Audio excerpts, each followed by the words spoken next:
De la Gécamine à la primature, Sama Lukonde est donc le nouveau Premier ministre de la République démocratique du Congo. Le président Tshisekedi vient de trancher. Clément Bonnereau, bonjour, vous êtes en direct de Kinshasa. Que sait-on du nouveau chef du gouvernement ? Eh bien, c'est une figure relativement méconnue ici en République démocratique du Congo. Son nom a circulé beaucoup ces dernières 24 heures. Sa nomination n'est donc pas totalement une surprise, même si elle suscite l'étonnement de certains observateurs qui s'attendaient, par exemple, à la nomination d'un poids lourd de la vie politique congolaise. Le nom de Moïse Katumbi, par exemple, a beaucoup été évoqué, l'ancien gouverneur du Katanga, qui aurait, selon ses proches, finalement refusé le poste. Alors, pour vous présenter le personnage, je le disais, c'est un homme relativement méconnu en RDC, mais son père était une figure emblématique de la politique dans le Katanga, la province minière du sud du pays. Il est membre d'un petit parti, l'Avenir du Congo, l'ACO. Il a été député entre 2006 et 2011 et a brièvement été ministre des Sports sous l'ancien président Joseph Kabila avant de quitter le gouvernement, tout comme l'avait fait à l'époque son mentor Moïse Katumbi.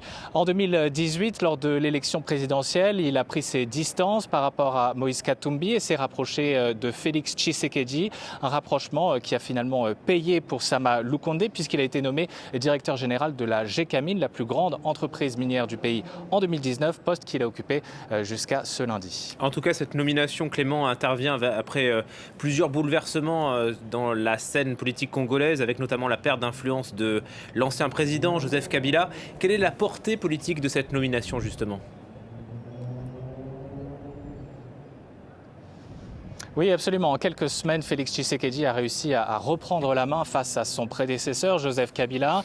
Il a fait renverser en quelques semaines à peine trois proches de l'ancien président. Il y a eu d'abord la présidente de l'Assemblée nationale, Janine Mabunda, en novembre, puis le Premier ministre pro-Kabila, Sylvestre Ilunga, qui a remis sa démission après le vote d'une motion de censure au Parlement. Et puis, il y a 10 jours, c'est un autre pilier du système kabiliste qui a finalement sauté, le président du Sénat, Alexis Tambwe Mwamba. Tshisekedi, le président Félix Tshisekedi, dispose désormais d'une majorité écrasante à l'Assemblée nationale après que 391 sur 500 députés nationaux ont rejoint son union sacrée, son nouveau regroupement politique. Cette nomination d'un nouveau Premier ministre est donc finalement la dernière étape dans ce renversement des forces auquel on a assisté en RDC depuis quelques semaines.